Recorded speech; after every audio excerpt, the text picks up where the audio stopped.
The headlines for today: rights group charge ethnic cleansing in Western Tigray and finally name their perpetrators.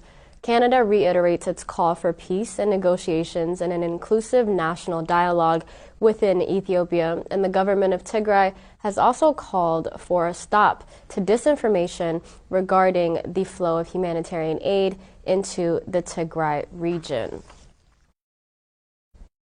Moving on to the main stories for today, the government of Tigray has called for a stop to disinformation regarding the flow of humanitarian aid into the Tigray region, as the government of Tigray, in a statement released today, said only 26 aid trucks have so far entered Tigray since the announcement of cessation of hostilities 14 days ago.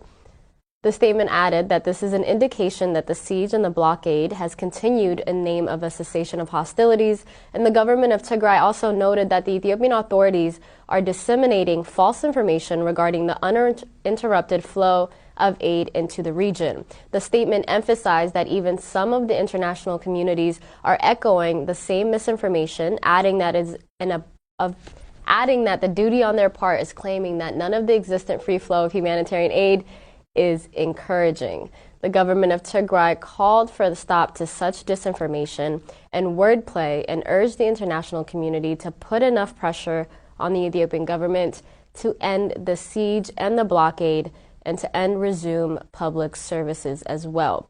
The government of Tigray has once again expressed to the people of Tigray that the international community's commitment to do whatever is necessary and to ensure unfettered flow of humanitarian aid into region should be applicable.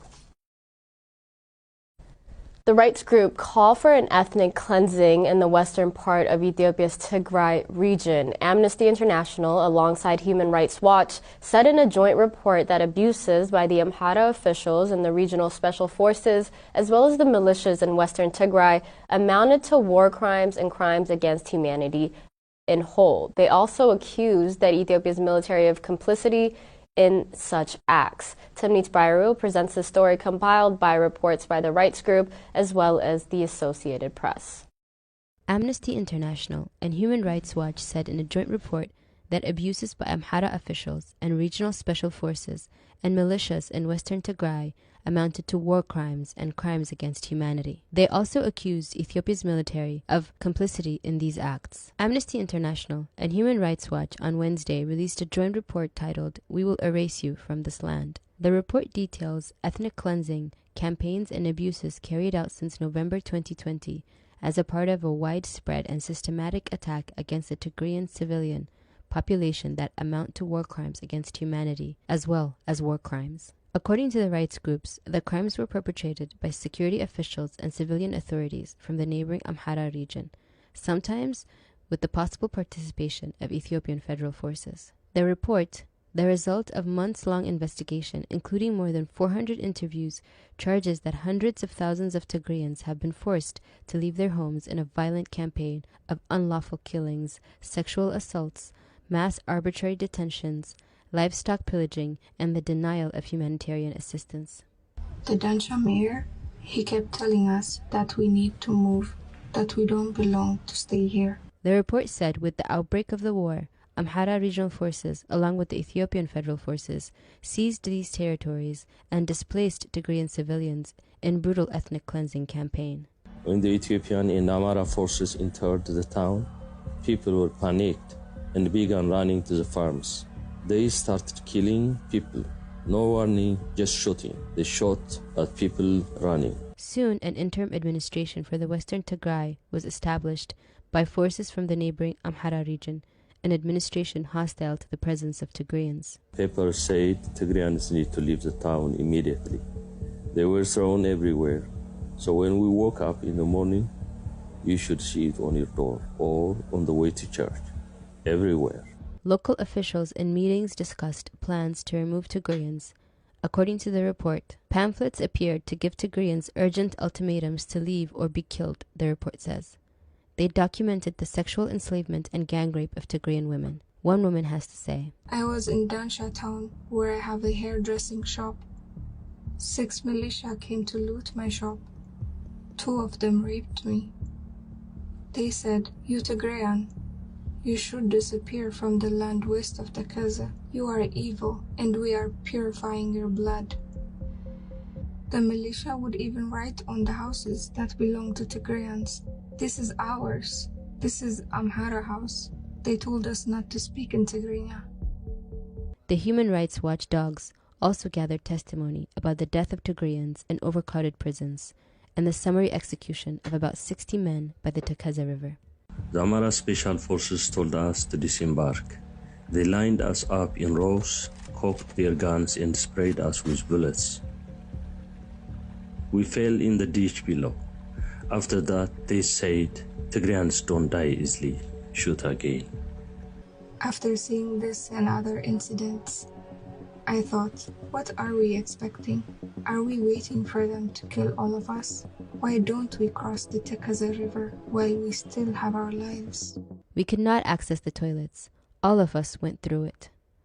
Tigrayans in western Tigray continue to be subjected to torture, arbitrary detention, and other grave human rights abuses. The U.S. Secretary of State, Anthony Blinken, asserted in March 2021 that ethnic cleansing had taken place in western Tigray, marking the first time a top official in the international community openly described the situation as such.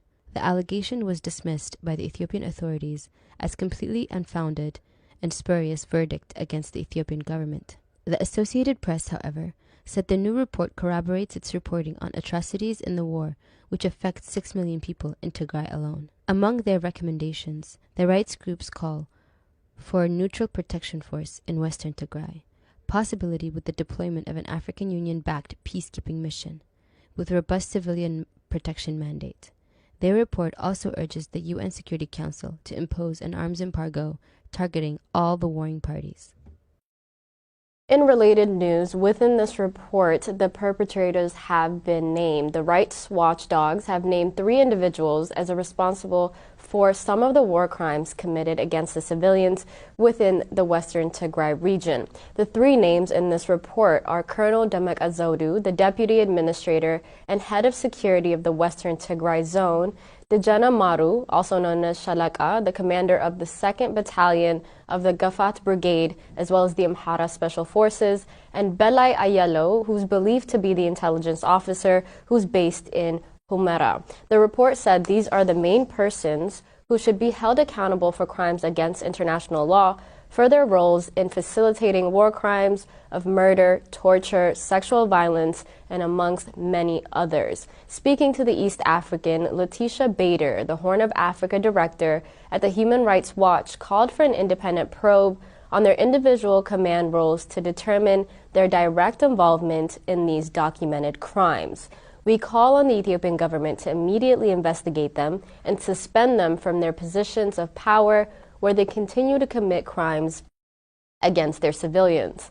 Given the gravity of the crimes documented in the report, both Human Rights Watch and Amnesty International have further called on the International Commission of Human Rights and their experts on Ethiopia to include events in Western Tigray from November of 2020 as part of their investigation. They said this will help identify more individuals responsible where possible and make recommendations on how they can be held accountable through local, regional, but most importantly, international justice bodies, including the ICC.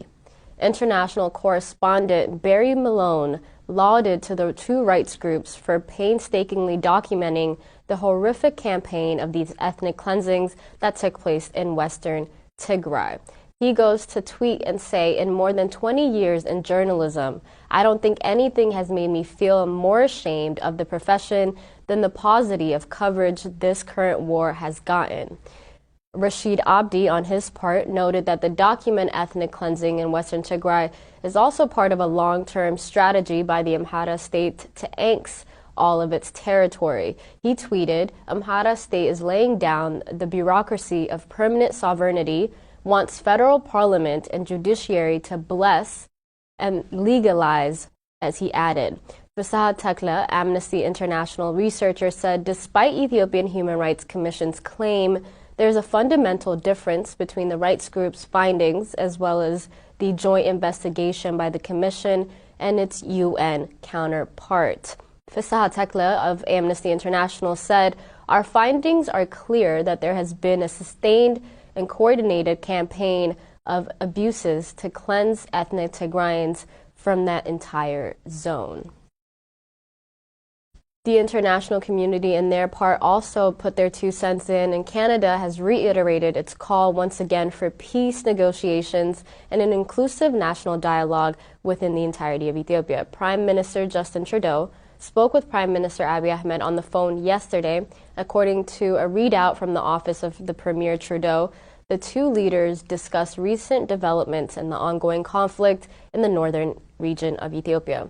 Prime Minister Trudeau emphasized the importance of announcement by the government of Ethiopia on the 24th of March of an indefinite humanitarian truce and called for further access as well as delivery of humanitarian assistance to those affected by this conflict.